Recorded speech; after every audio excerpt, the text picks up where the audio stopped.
through these connections, meeting all these different people, I actually met someone who reached out to me and was like, hey, Christine, when are you coming to Spain? Because my friend has an opportunity in Madrid in an intellectual property firm. Are you interested? This is what happened to me.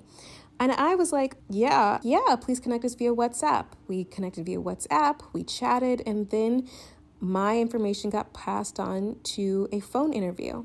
It didn't progress past a phone interview, but my experience is actually quite unusual for a lot of the forums that I read. A lot of people don't even get that far, especially not on their own. It's possible, but you have to be strategic about what you're doing. It's the same amount of work. It's just one actually produces results and the other one doesn't. And that's the difference.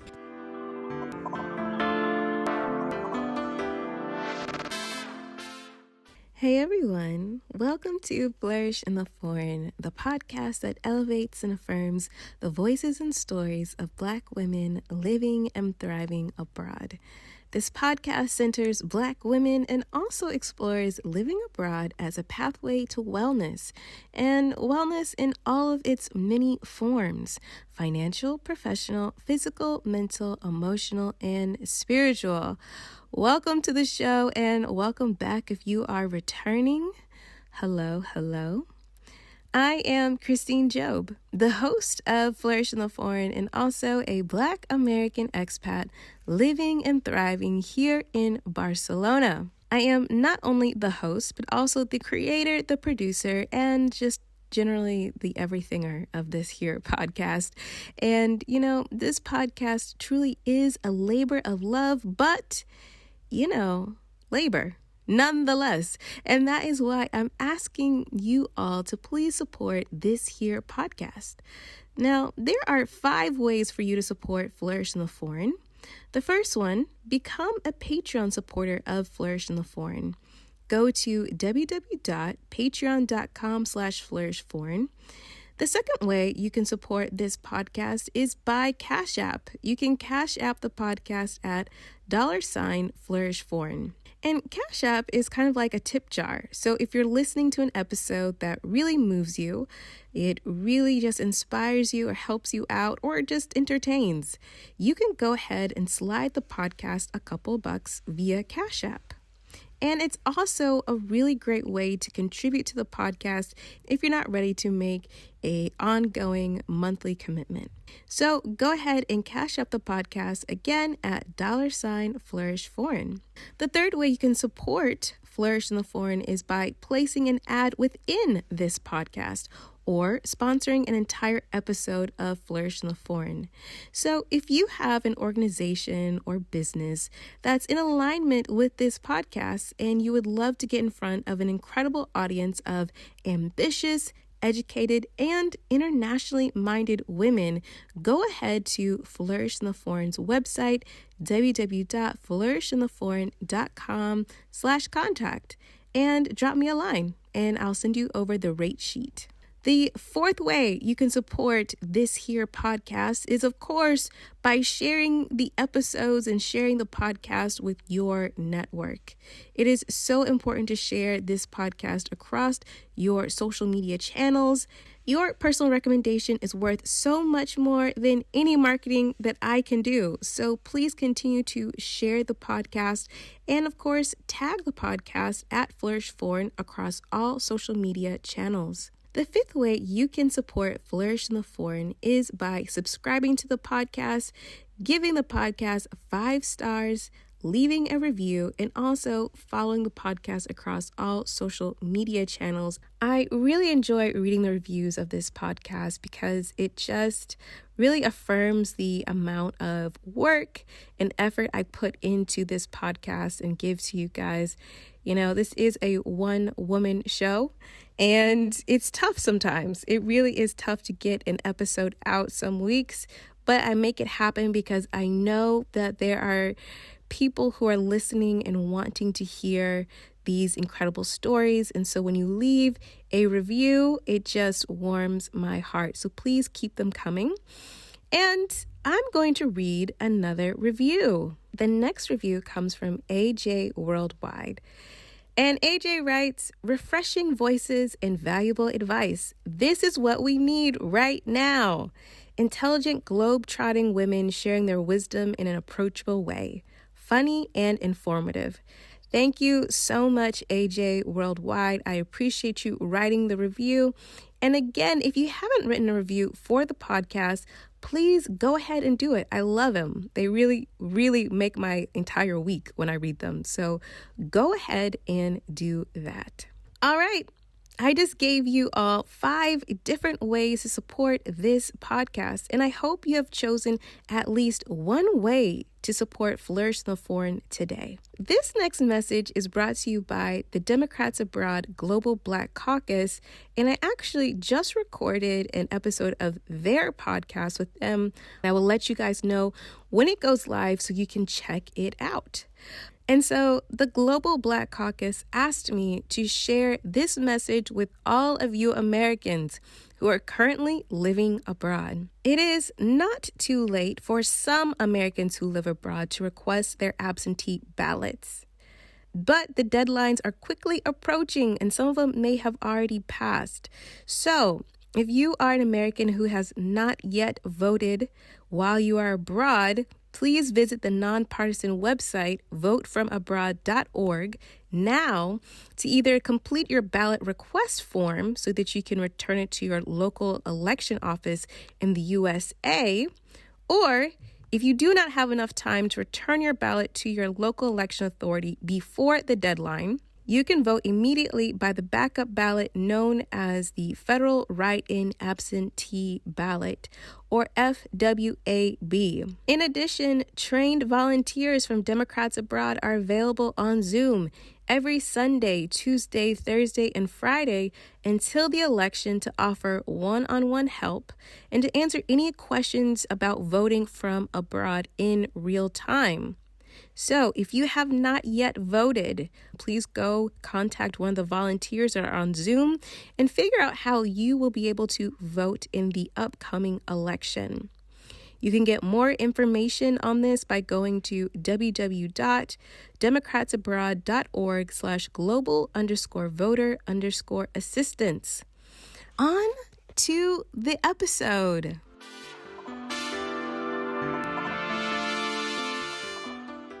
This episode is real different. It is. It's a little bit of a mashup of past episodes because what I've noticed is that the constant refrain I'm getting from a lot of you is really wanting to know how to land a job abroad, how to make it happen. And I ask all my guests how they support themselves abroad, and many of them have many different ways in which they do it. And so I thought this episode would be really helpful for those of you who's just not really sure about how to make it happen.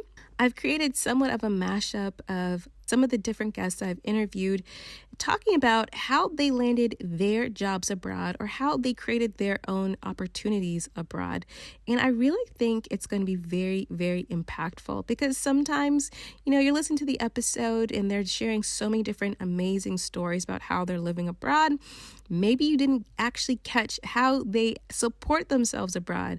So I really feel that this episode is going to be a game changer. If you are not sure how to support yourself to go abroad, or maybe you're trying to pivot and go into some other direction so that you can thrive while you're abroad, listen up because this episode breaks it all the way down. So let's start with Barbara. Barbara of Going Global with Barbara, her episode about living in Jordan was phenomenal.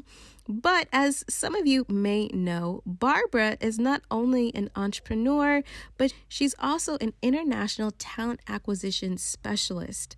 Okay, so she knows how to get a job abroad because it's her job to place people abroad. So if you didn't catch her original episode, you'll definitely want to go back and check that out. And Barbara actually has a bonus episode that I've opened up to the entire audience for a limited time, in which she actually digs even deeper about very specific actions you can take, websites you can go to to help you land a job abroad. So if you haven't checked out the bonus episode, be sure to go do that as well. But I'm going to let Barbara kick us off and tell us exactly how to start. There are a number of ways that people in the US can look for international opportunities. You can start with LinkedIn.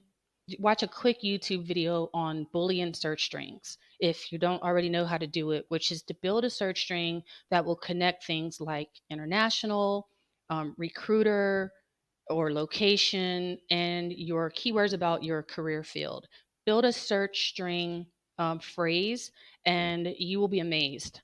You will get a list of recruiters that may be staffing projects or have staffed projects in the past. You can shoot them a message and say, hey, I'm interested in going to this location, or I see your company just won a big contract in Europe, in Italy. I'm interested if for any openings that you may have coming available. There's some research involved. That's one way of using LinkedIn to your advantage. You can use the jobs tab on LinkedIn, but searching for recruiters and companies that are staffing positions is a more advanced way of doing it and can also be really effective. I do, as a recruiter, get emails from people that have run these searches, they follow the news about contract awards, and they reach out to me. They know that the company won something and they want to be considered early on. And I add them to my database of people that I'll potentially communicate with, saying, hey, the jobs are posted, please apply, those kinds of things. Reach out to recruiters that operate in the spaces that you're interested in. The other thing is good old fashioned usajobs.gov. You can build search alerts, job alerts, using keywords. Again, use effective keywords. Don't use too broad of terms. Narrow those down. Don't put necessarily education. If you're an English teacher, put English teacher, or put teacher plus English plus the country that you're interested in. Build effective search strings and effective job alerts for yourself, and it will help you get those weekly or daily updates on new positions that have been posted. Those are two really good ways. The third thing to do is there are a number of large agencies that staff overseas opportunities, specifically in education. Search Associates is one, Coney Sandow is another one. There are some staffing agencies, again, takes a little bit of online research to identify them, but you can create an account with an international placement agency.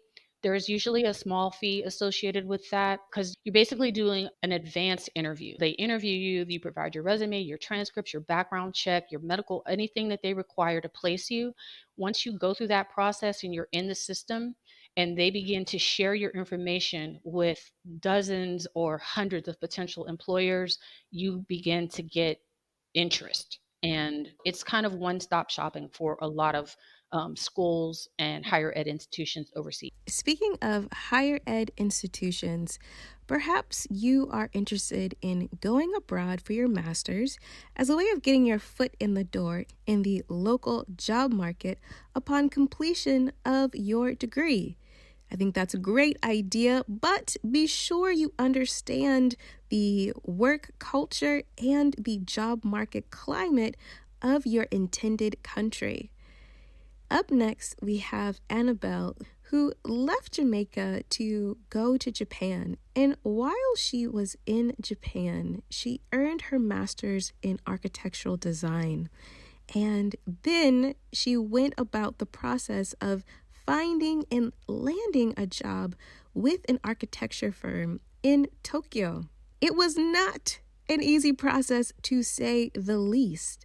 I'm going to let Annabelle tell you all about her experience. The process for applying for jobs here is extremely strict and regimented on a timeline. And you start applying for a job in your first year of your master's. You don't apply after you graduate. You have to start a year before or a year and a half before. And there's all these processes that the companies make you go through, like first round, second round, third round, just vettings, interviews, seminars, training, all kinds of things leading up to more serious interviews, and then a second interview and a third interview and so on. And I had no clue about any of that. And that's another thing that, like, I can only speak from my university, but I feel many foreign students have complained about the same thing, where Japanese universities don't understand how unique that process is to Japan. If you come here to study, they're not going to know to advise you. The time is just going to pass you by, and then it may be too late for you to try to get a job here. Understand how to get the job at the firm. I needed to set up a sort of account before applying, and then through that account, they give me notifications like, okay, send in your resume now, send in your portfolio now. The interview will happen on this day at this time. Everything was supposed to happen through that account. Finally got that figured out. And then when I did, it was a lot easier after that. But then getting the job itself now was still pretty hard, because like Japanese firms, they're kind of letting go of this. But they said in one of the notifications that your resume has to be handwritten, because it's cultural here. They feel they can know something about a person through their handwriting, about your character. I'm like, oh my God, okay. So I had to write out 2 pages of resume in full kanji. My hand was just locked up because, of course, I had to practice writing it to make it look good. And I was just writing it for a month, and my hand just seized up after. Like, I couldn't do anything with it for a while. But I finally got a presentable looking version of the resume, and that's the one I sent in with my portfolio. And any architecture student will know you have to have a good portfolio. By the time I got to the interview, when I walked into that interview, I wasn't trying to impress them. I wasn't being fake, which is very hard to do in Japan. But I wasn't being fake. I wasn't being anything other than just, I am here in this room, take it or leave it kind of thing.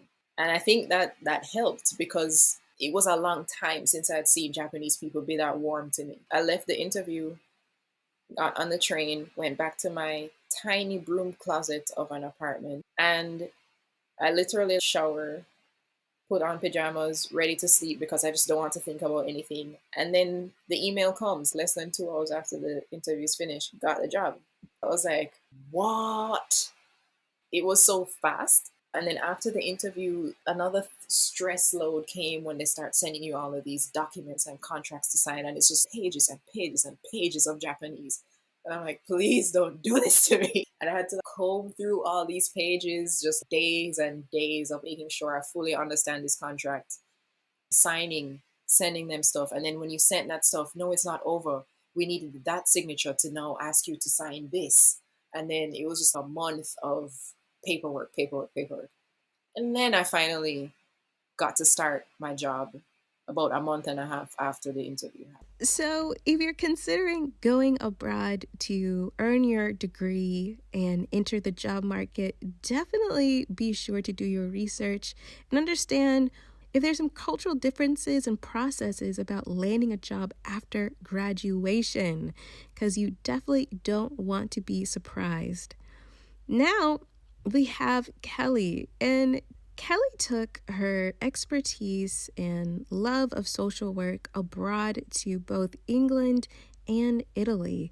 And a lot of times people don't necessarily know that they can go abroad in their career field, especially one like social work. But here, Kelly really breaks down how she did it and how you can do it too. Social work is not a fancy, schmancy, high-paying job, but you can go abroad as a social worker.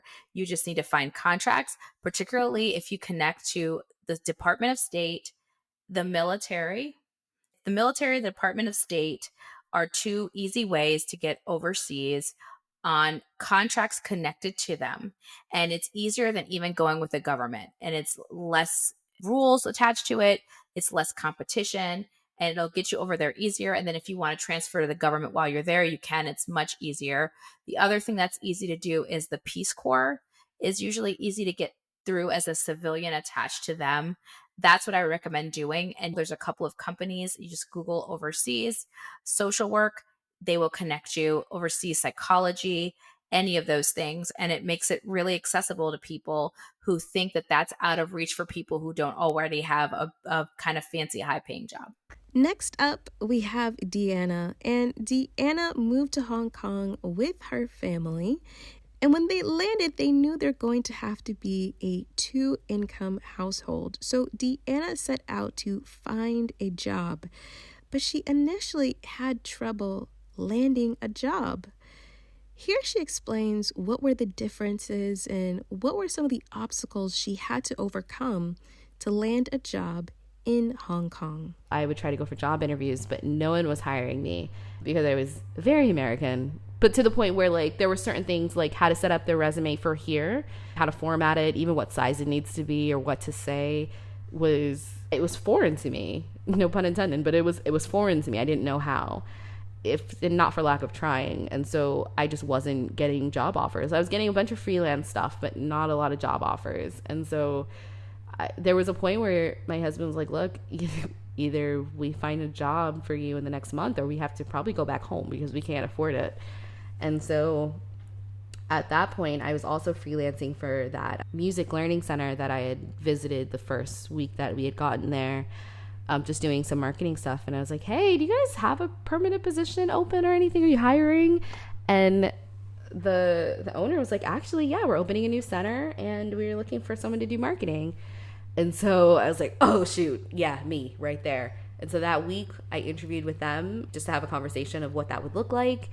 And they hired me. And then I negotiated the salary and I prayed on it and I prayed on it and I prayed on it. And I was like, look, God, I can't have a low salary here because, well, relatively low. I just knew how much we needed to survive. And so that's what I prayed on and asked for. And when I went into the interview, that's how much I asked for to be paid. And they were like, no, we can't afford that. So no. Then I told them like, okay, well, just come up with some kind of creative compensation. And, you know, I'm sure you guys can figure it out. And by lunchtime, they're like, okay, never mind. Yeah, we'll just give you that salary. It's fine. So I got a job that I really liked. And because it was a learning center, my daughter could also go to work with me on some days. Next up, we have Valerie. Now, Valerie left her corporate finance job in California to move to Australia to play professional basketball. But when her basketball career ended with a career-ending injury, she knew she needed to do something else and pivot. She decided to really go at it alone and figure out what she wanted to do. And her ambition, I think, is such a lesson to us all, really about how to make something out of nothing.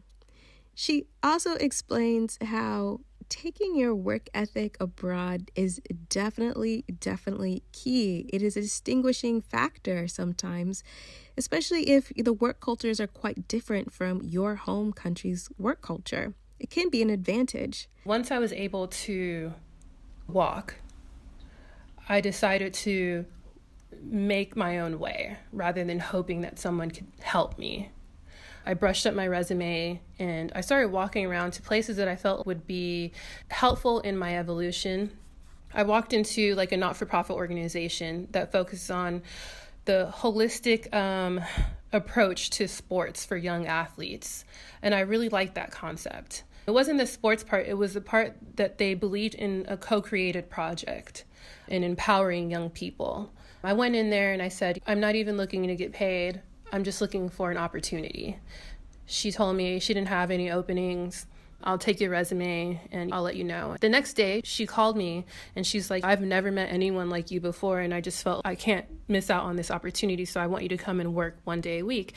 I like to give 110% when I do things. I do think it's important to try to give it your all wherever you can, just because it's your work, it's a representation of you.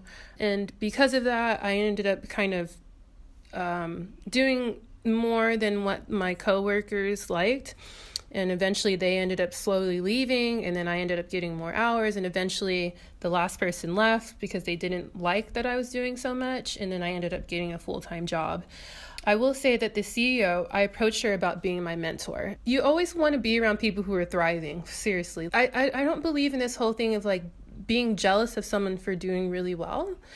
I think you can be inspired by their own radiance rather than feeling like you have to compete against it. So the CEO is just like this radiant South African woman. I just asked her if she could be my mentor. And I said, I want to be a CEO like you. Like, can I have some of your work? sounds pretty crazy to ask someone for some of their work. Usually we try to do less work, but I thought that was really important in my own personal development. And she believed in me so much that she risked her own job to get me permanent residency here in Australia. And so because of that, we're still really close to this day. Now we have Jules, who landed a job in Iceland, and her experience of not only landing a job, but working in Iceland. And I think her experience working abroad is such an important lesson in having work-life balance, even while working abroad. A big part to me of job searching, whether it's abroad or in the United States, has always been to follow up. And if you want the opportunity, actually pursue it and don't just wait for them to come to you. I would regularly, after getting my application in on time, I would follow up via email, or if I could call them, I would. And I was getting responses. I mean, sometimes it would be like, oh, we decided to go with this other candidate, or we're looking for whatever else. And that was fine, as long as you're getting an answer. Of course, it's always harder when you don't know.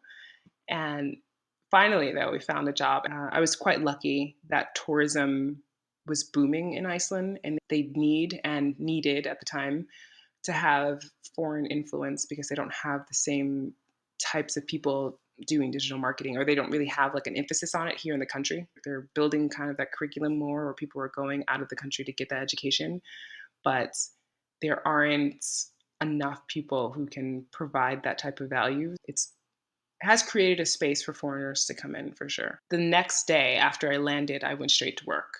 And I purposefully did this. And that helped me because I am one of those people that, even though I want to feel I belong, I need to have a purpose when I get someplace. Some people, they need to relax and absorb the atmosphere and whatever. No, me, I want to feel like there's something I am literally working on. There's a goal right now. And my goal was to come in and make a difference for this company, to get to know them, what their needs are, how I can add value as much as possible. And what's crazy is that in 2016, Iceland had one of the best summers that they'd had in a long time. But I was too busy working and not realizing that when summer is good in Iceland, you take advantage of it. Or any day, actually, is good. If you're having decent weather, you take advantage of it. And the people in the company, I used to think they were really lazy. And I'm coming from New York attitude, so you have to remember this, of like, you just got to get it done. And also, summer exists all summer, whereas here it can feel like fall and summer and winter all in the same day in a summer month. If it's feeling like summer, you should just go outside. And people were doing that. They would come into work, leave at 2:00 in the afternoon or whatever, and I'd be there till 6 or 7. I wasn't aware, and people were trying to tell me, but I wasn't listening because I was hell-bent on doing work and providing some type of value that I kind of forgot to be a person a little bit. Okay, next we have Aitia, who left the Bay Area to go on a whirlwind, literally around the world, to figure out where she wanted to live. And she decided on Australia, and her initial idea was to start her own business. When things got a little bit complicated, she decided to go back into her career field, which was in construction. And she tells us how she landed a job in construction in Australia. It was primarily between job boards and recruiters. So, and anyone that I could find that knew someone who knew someone. I'm not shy. I'm very willing to put myself out there and saying that this is what I'm looking for. Seek.com seek.com.au is a big job board that's here, Indeed as well. I had some connections in the States with some people, for Jones Lang and LaSalle. I was like, hey, do you have anyone that you can put me in touch with here in Australia? Reaching out to existing contacts with that. But how I ended up actually finding my job was through a recruiter.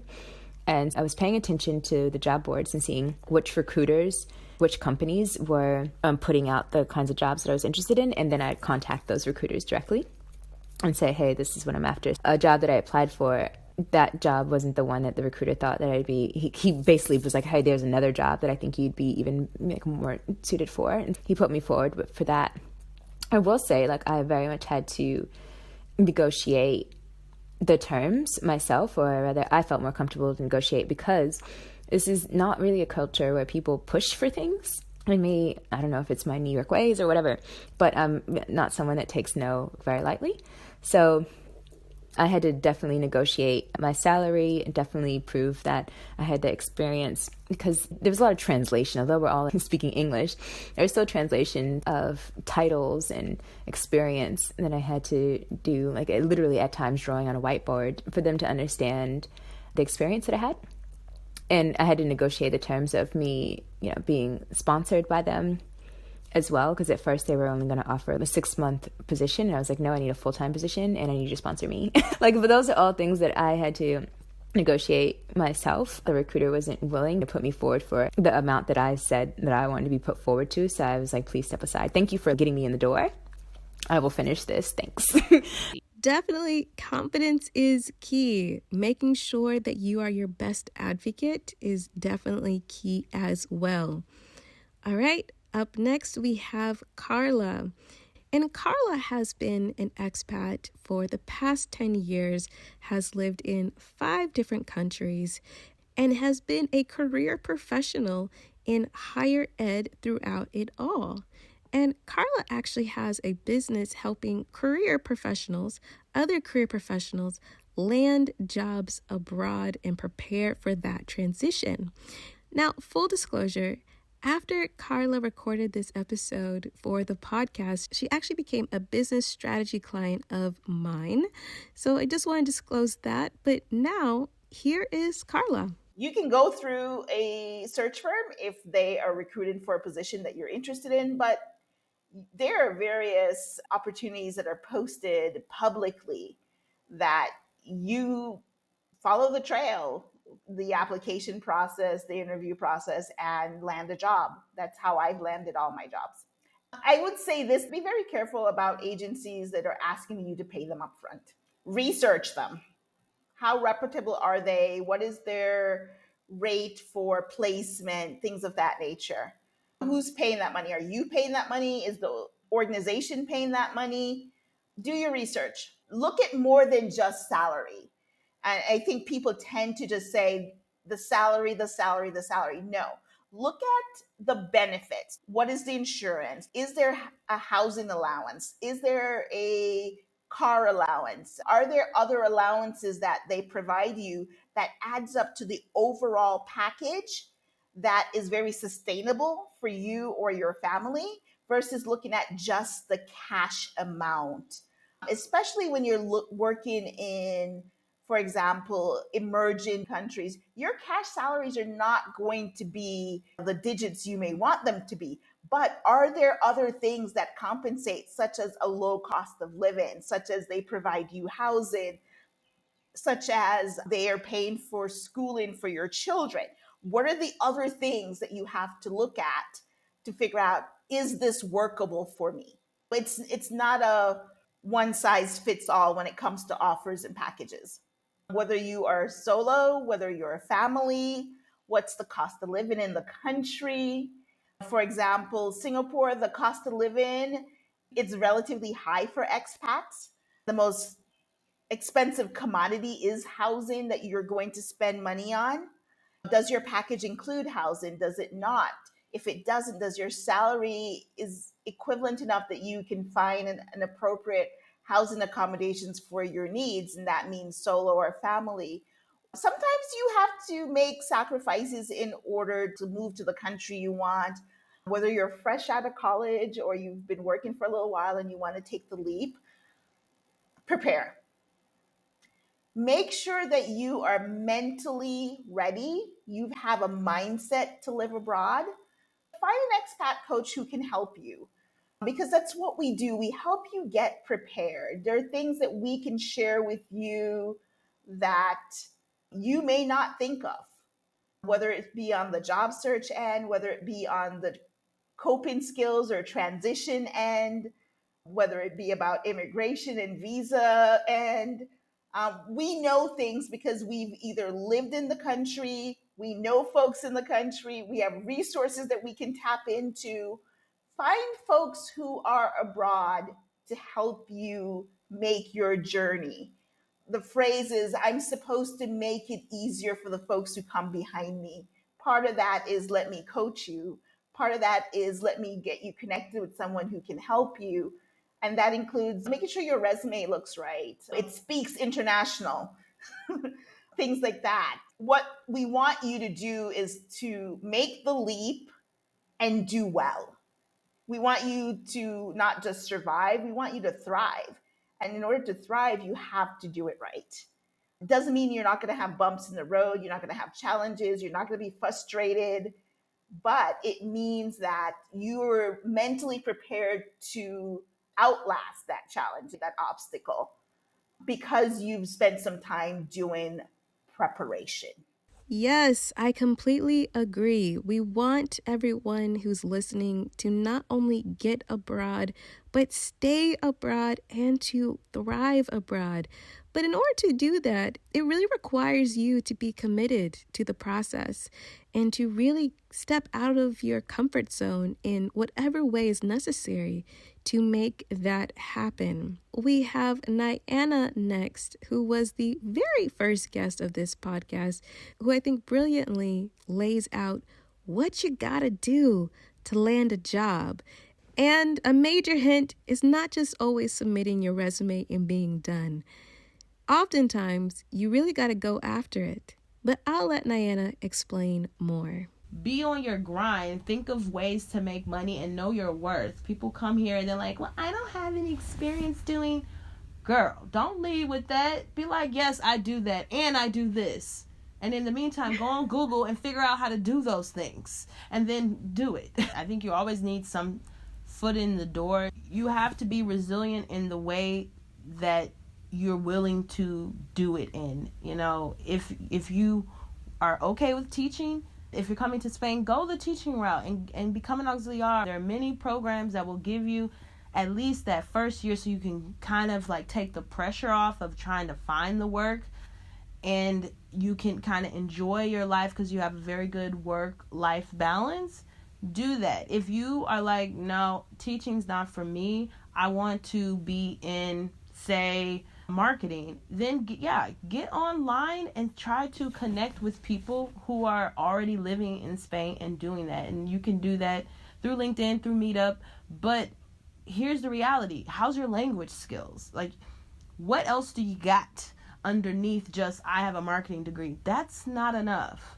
Are you willing to learn Spanish? Are you currently in a program? Then lead with that while you're applying. And I'm in the process of learning Spanish, or I've got an A2 and I'm working on my B2 certificate.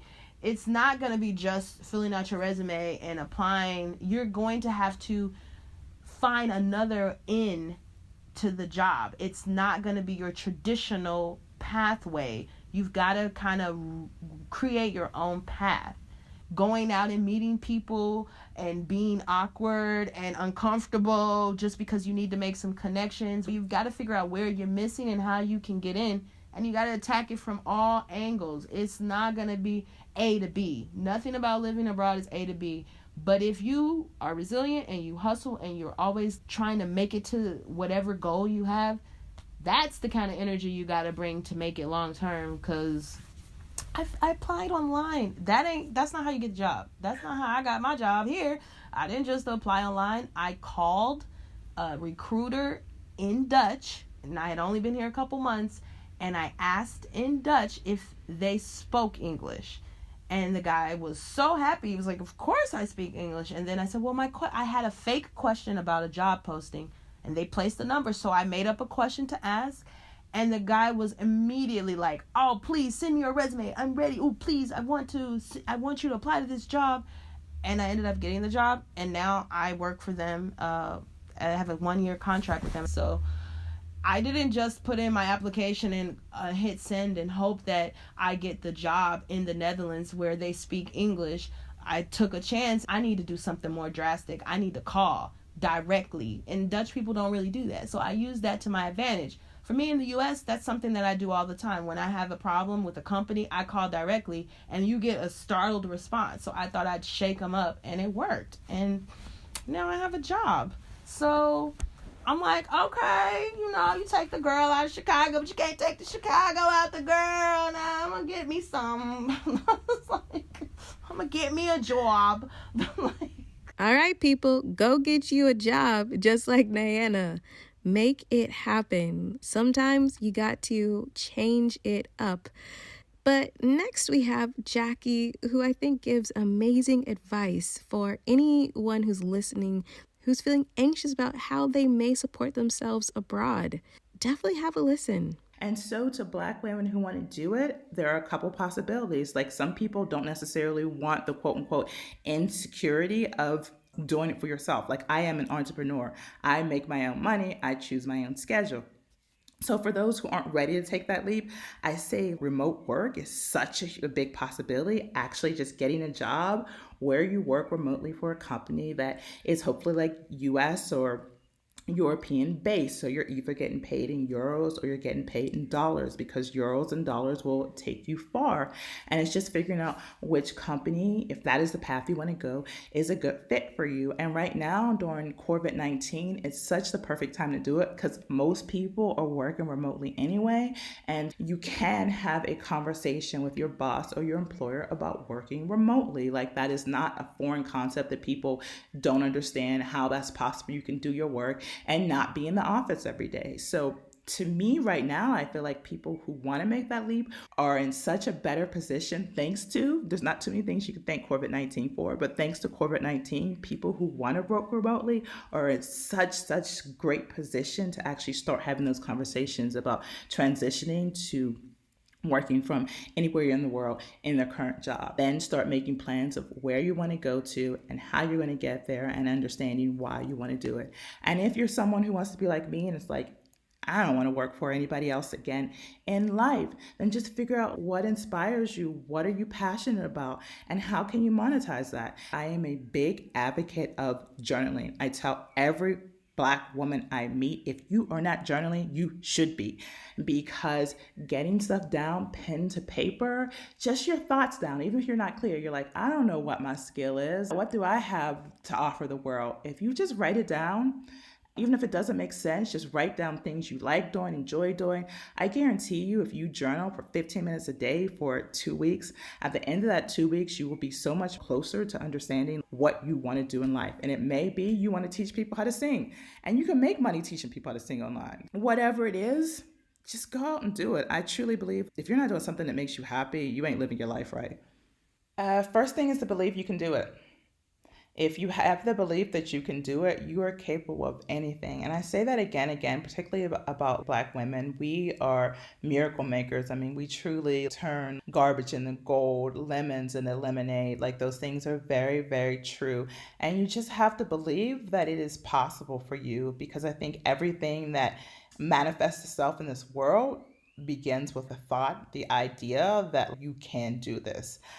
I think that's another lesson that really was honed in from my years in Silicon Valley, right? All it takes is an idea. And that idea can be big or small. That idea can be something as simple as you want to wake up every day filled with joy. Or it can be something like you want to change transportation on this planet from how people get from point A to point B, that Uber story. And it can be, I want to make the best life for myself abroad. And once you actually believe that it's possible, even if you are currently abroad and you're like, how am I going to continue this? You got to start with the belief that not how am I going to continue this, but I'm going to continue this. No, let's figure out the ways why and how. It's all about that mindset shift, because I know when I started shifting how I contemplated different problems, trials, and tribulations that I was going through, when I was very affirmative that, yeah, I'm going to get through this, yeah, I'm going to do this, then the universe just started opening up doors for me. The universe, God, my ancestors, my spiritual guides, they just started showing me the path. I would also say, just don't be afraid to ask for help. Reach out for help. Ask people questions. I mean, even me, I'm always happy to chat with somebody for 10, 15 minutes. My day is hella busy. But most people, if you come at them the right way, they are more than willing to help you figure out and do it, because you can't be an expert on everything. Sometimes you're going to struggle. Sometimes you're not going to know exactly what to do. But again, if you came with the mindset that it is possible, then a way will present itself. Those doors will just start opening for you. Yes, yes, yes. I completely agree. You must be clear about what you want, the vision for your life, and what you want to do. Once you are very clear, you set that intention, a lot of things start moving. And you may be thinking, that's well and good, but maybe your profession is something that's not usually digitized or digital. Maybe it's usually face to face. How can you go abroad? Well, there are plenty of ways to think about going abroad. But next we have Cinnamon. I think she gives spot on advice on how to become an entrepreneur and go abroad. Have a listen. Well, I guess the thing first would be if you are in like the professional services, your lawyers, your accountants, your doctors, what have you, you actually are at a huge benefit because there's a lot of people that need your expertise. You just have to digitize it and tell the audience that this is what you do. So, for example, let's say you're an accountant and you have a lot of tips for small business owners. Now, accounting is going to be different based on what state and what country and all that other stuff, but you can market to the audience that you live in. If you want to do that through ads, online ads, you have a very specific way of marketing to people who live in certain zip codes. And you can create digital product. You can create workbooks and guidelines and books specifically for small business owners and sell that. Or you can still consult to these small business owners and sell that. I think the thing that a lot of small businesses struggle with, like marketing and advertising, is just they don't even consider it. And that's the way that you go from having 5 clients to having 30 clients to scaling. People need to know about you. And the way that digital marketing is at this point, you can get so detailed. If you want to be in front of a woman who has 3 kids, who went to this school and has friends that live here, you can literally do that. Like marketing has gotten so absolutely specific right now that you can be in front of whatever audience you want. Now, the key is you have to give that audience content that is valuable to them. And then once you build a platform of the audience, they're going to tell you what they need help with. Whether you're doing YouTube videos, whether you're doing blog posts or podcasts or whatever, you're going to start to hear the same question over and over again if you've done a good job of niching your market, of determining who your target audience is. They're going to tell you, they're going to say it in the comments, they're going to be in your emails, and then you're like, oh, okay, y'all need this. And then you develop that product. But it's so many things that you can consider. If you're in a business and let's say you don't have a professional degree, this is Google world. You know what I'm saying? Like you can learn a new skill. If you want to learn digital marketing, Google got a free certification. Google it. You know what I'm saying? You can start showing people how to do Google ads and how to get more people to their business. You can do a variety of things. You just have to know that your money doesn't have to come from somebody telling you this is what you got to do. If you know how to problem solve and you see your audience with a problem, fix it. Find out what it is and fix it. And if you already in a certain industry, think about the problems you have in that industry and how can you solve it. And also think about the software you use in your industry, because there are a lot of software companies that offer affiliate commission, of course, is one name for, or referral commission for referring people to their business. And software businesses are awesome because usually to be efficient in your business, there's several different softwares you probably use. And all of those programs have an affiliate program. So if you create content or show how you may use this software or how you can use it more efficiently, the software company takes notice and you get affiliate commission off of the people who start to sign up for the software. So there's a variety of different things you can have going for you at the same time. So you're not just trying to get money from one area. And you just have to sit down and look at that. Like, okay, maybe you got some money coming in from YouTube. Maybe you got some money coming in from these affiliate links. Maybe you have some money coming in from digital products. And maybe you have some money coming in with some one-on-one clients that you're working with. You like in Jay-Z words, you're a businessman, woman. You know what I'm saying? So just like businesses have investments, they have various departments, various products. You are that business, and you just have to think of yourself as such. You are not just a gopher that just does what someone tells you. You run back and do it and come back. That's not your life. And you got to know that before you want to succeed in being big on your own self. I have some advice for people who are wanting to go abroad and don't really know how to get a job abroad, and those that are wanting to career transition, because I see it kind of all the time. I see people in the forums, they are kind of spinning their wheels trying to figure out how to do exactly what they're doing in their home country abroad. And that kind of limits their searches, and they're not really thinking broadly.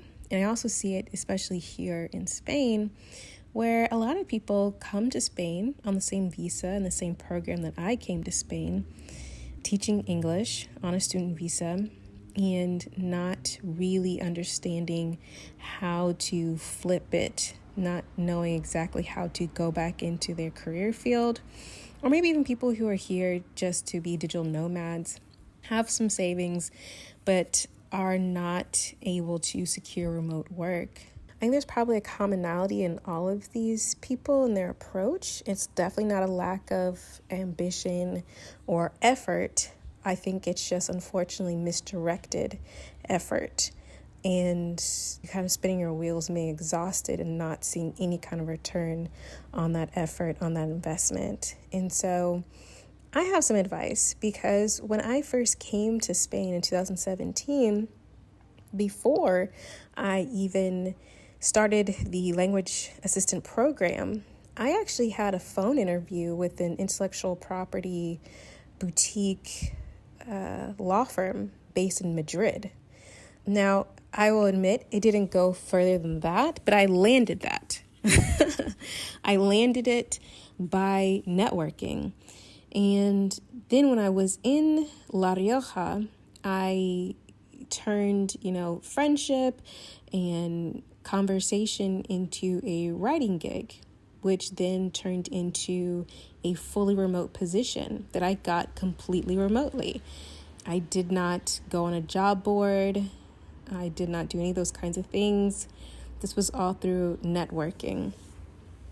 And most recently, being offered a position in Barcelona, not remote position, but working in country, in an industry that I hadn't worked in for a long time. That position, it seemed really cool. Unfortunately, it broke down when it came to compensation. And that's something for you guys to think about, and that's something I'll discuss as well. But this is something that's definitely doable, right? And I have my own business and I work remotely, I work online. This is definitely doable, but I'm finding that a lot of people are just not being strategic in their approach. And when you're not strategic, then it's kind of like, I call it like the buckshot approach. And I'm Southern, so bear with me. So buckshot is a gun, a type of ammunition that scatters everywhere. And it doesn't like hit an aim, it scatters. As opposed to a sniper approach, which would be right on target. You're just hitting exactly what you're meaning to hit. And I'm not like I know I'm American, but I'm not like a huge gun-toting Southern girl. It's just, this is what it comes to mind. But I think that has been the difference for me, at least. So networking. When I knew I wanted to move to Spain, I immediately started networking online. Now, what does networking online look like? Networking online means to do preliminary research, Google, to understand the region that you want to go, or research various regions. Understand what your job opportunities look like. What are they doing with your kind of skill set in your industry, or what does your industry really look like in this particular region? And then going into a lot of different forums. I really enjoyed LinkedIn and Facebook. I think Facebook groups are actually a wealth of information if you know how to work them correctly. Now, going into a Facebook group and just posting, "Hey everyone, I want to move abroad. I don't know how. Can someone help me?" is not a great way to get a response.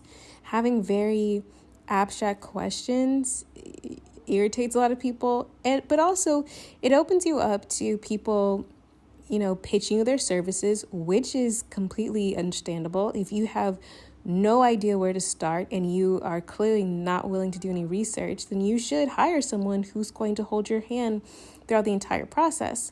Now, if that's not what you're looking for, if you're looking for free information, you're going to have to do a little bit more work. You really are, because you're looking for free information. You're looking for people to stop doing what they're doing to help you out. So if that is the case, then you want to make it as easy as possible for people to help you out. How do you do that? Well, the first thing you do when you identify some Facebook groups that kind of fit the profile and where you want to go, whether it be an expat group in a particular city or country, or a general expat group, or perhaps an international association for your industry and your profession, the first thing to do would be, in my mind, to do something that a lot of people don't do, which is obviously read the rules of the Facebook group. Like, you don't want to piss off the admins or the moderators of the group. Understand what the group is about before you kind of just fling yourself in there. I know it's not cool or popular, but it's one way to actually be seen and not get flagged and not get kicked out of a group. The second thing would be to search the group. All of your questions that you have hopefully already used Google for should have now been made more nuanced. And these nuanced questions don't go in Facebook posts. No, they go in the Facebook search of these groups. Okay? You ask these questions in these groups that way. You put in your questions and you look and you read threads. After you even do that, and which I think should probably pop up lots and lots of information, you read through the threads and then scroll the group.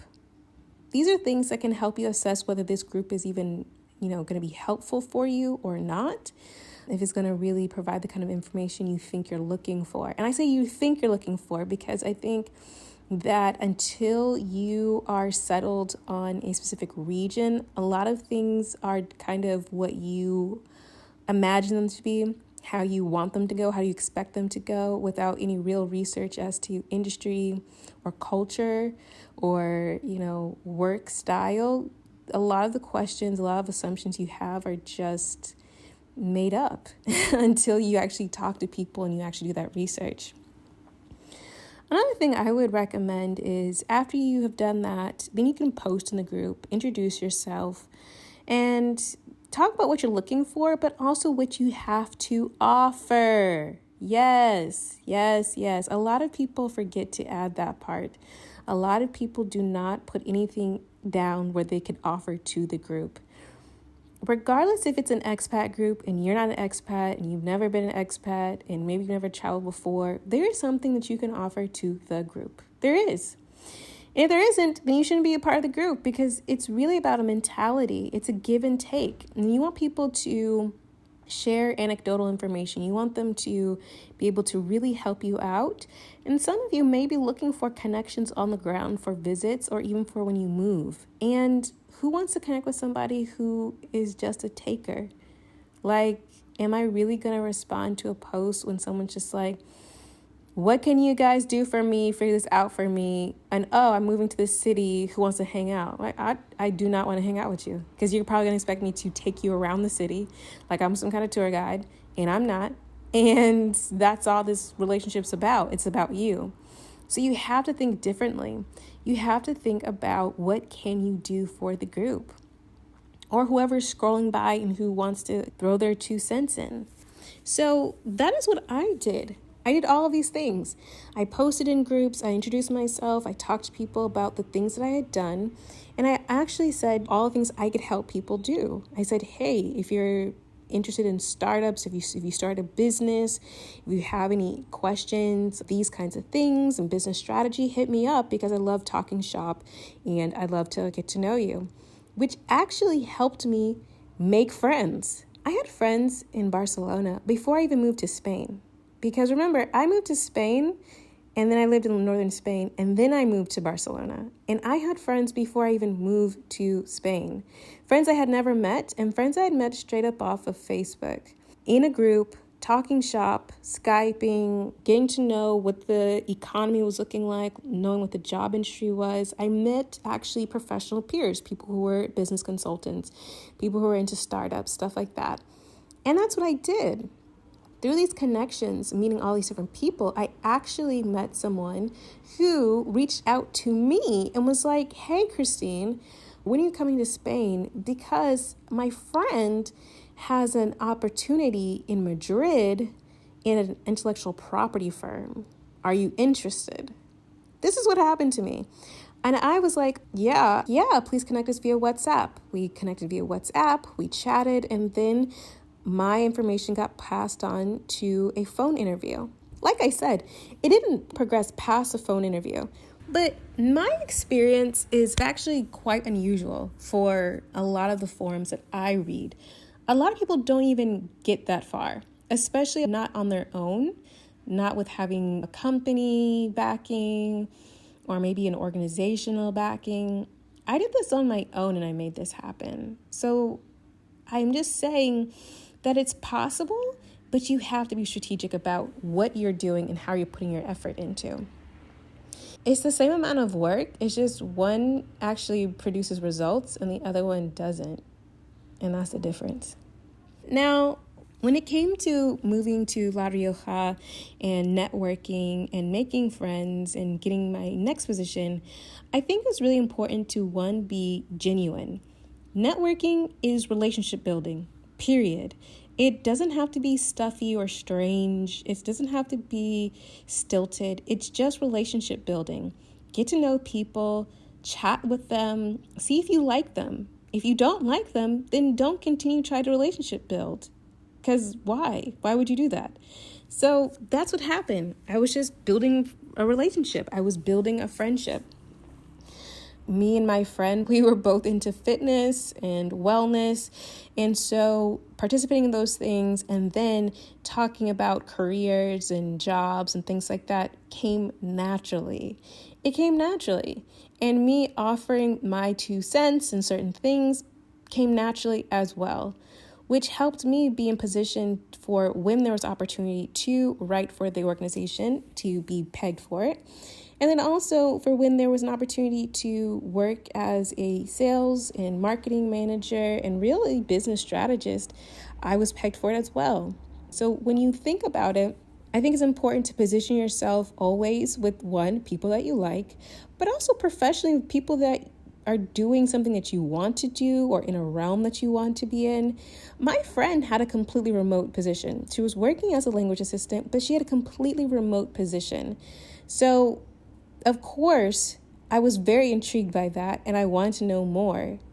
That wasn't the only reason we became friends, but that's what I'm talking about. You have to position yourself around people who are doing the things that you want to do and making it happen. In regards to landing a job in country, I think that my American ambition and I guess just persistence really helped me out. To make a long story short, the cutoff for this application for this particular position had ended early because they had received hundreds and hundreds of applications. I was in the midst of kind of, self-doubt and imposter syndrome. I was revamping my entire resume because, like I said, this was in an industry that I hadn't been in for many, many years. So I had to reconstruct my entire resume and make sure that I could really showcase that I had the expertise and I had the skills to do this job, because I did. It's just I hadn't been doing it for a long time. So I completely reformatted my resume into a skills-based resume, showcasing line by line everything that they were looking for. And I submitted my application late. They had already cut it off, so I had to find an email on their website and submit it. And then I decided to take a chance on something that I used to do all the time in Atlanta as an entrepreneur, and actually in Miami when I was a law student and I was trying to get internships and trying to get mentors, which was I roll up on people. That is what I do. I roll up on people because rolling up on people forces the situation. I know some people are like, things go wrong. Things can go wrong. But guess what? At least you know what the situation is. So it forces people to say yes or no. And it puts the ball in people's court. Like, I'm here. Tell me yes or no. So that's what I did. I rolled up on them, obviously very nicely. I had a thank you card because I am Southern. I'm Southern to the core. So I came with a thank you card to thank them for their time, for even considering me, which was something that no one had probably ever had done. Like, it was completely strange and different, to the point where I actually got to sit down with someone that was working there.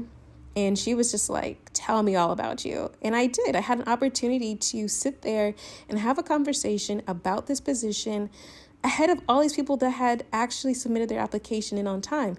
Now, definitely try to submit your application on time, but if you don't, it's okay. I guess. I had that opportunity. I had to sit down and I had to pitch myself. I had to sell myself, which is something that I'm very comfortable doing. And if you're not comfortable doing, I highly suggest you become comfortable doing, because that is just really important in this game. So I did that. I didn't hear back. I wasn't sure if I was going to get it. And then all of a sudden I got a interview request. I met with the CEO. That was really awesome. And then COVID happened. Sucks. And then after a couple of weeks, I actually came in to talk with them again, and they offered me a position.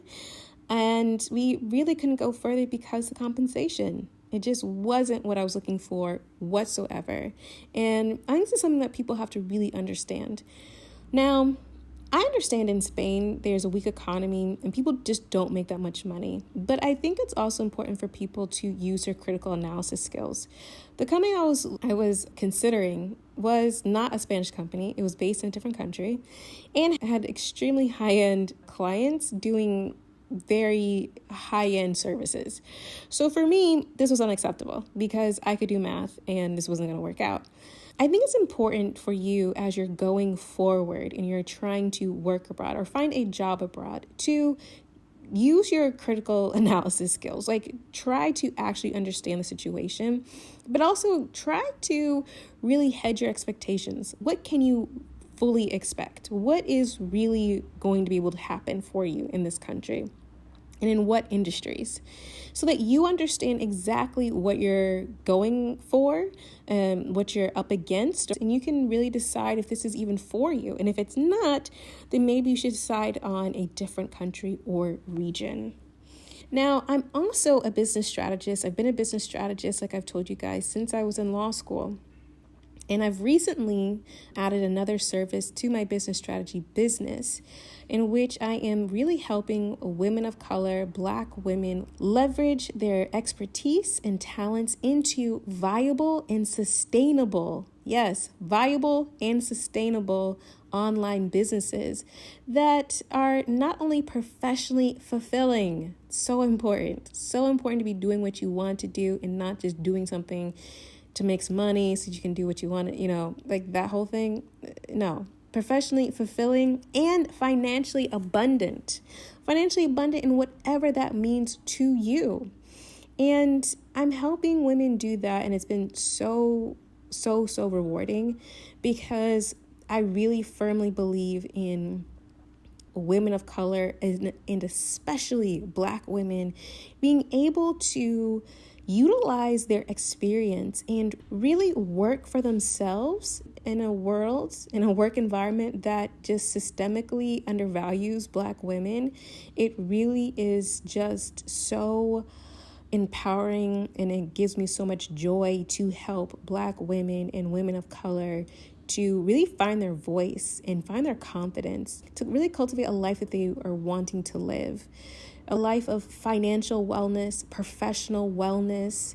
That is what I'm all about. I take a holistic approach to my strategy, and I think it's important to think about. And so that is what I do. So if you are interested in learning more about what I do, please let me know. You can find out more information about me at christinejob.com, or you can learn more about the podcast at, of course, www.flourishintheforeign.com, where I'm actually going to be uploading some more great resources to help everyone who wants to get abroad, and stay abroad. But also for everyone who's listening who is currently abroad and maybe you're just not professionally fulfilled, right? And maybe like financially it ain't abundant. I'm going to start uploading some more resources about those topics as well. If you have any questions or specific themes you'd like me to cover, let me know. I would love to help you out in any way that I can. I hope you all enjoyed this episode. It is very different than the past episodes that I have put out there. Let me know what you think. Let me know in the comments of Instagram posts, on Facebook, on Twitter. Email me, whatever you like. Definitely let me know what you guys think of this episode. And if there are other kinds of themes you'd like to see, I would love to hear from you. Also, if you identify as a woman of color podcaster, I would love for you to join me as a member of the WOC Insiders Podcasters membership. So perhaps you have been inspired by this episode and you're like, how can I put myself out there to market my skills so that people know that I'm an expert in my field, in my niche? How can I reach my target market? I highly suggest podcasting. It really works. It's been a game changer for me. And if you want to learn about all the ins and outs of not only how to develop a great podcast, but also how to market it and how to monetize your podcast, you will definitely want to join the WOC Insiders Podcasting membership. If you're interested, please use the Flourish in the Foreign affiliate link, which is in the show notes, in the bio across all social media channels, and of course, on the resource page of the website. Definitely use the Flourish in the Foreign affiliate link because it is at no extra cost to you, but it is another way for you to support this podcast. And thanks to Zachary Higgs, who produced the music of this podcast. Zachary is just a fantastic producer. If you need music for your upcoming podcast or your upcoming project, definitely hit him up. He is a whiz at music and he can definitely create whatever you're looking for. I will leave all of his information in the show notes. All right, that is it for this week. See you all next week.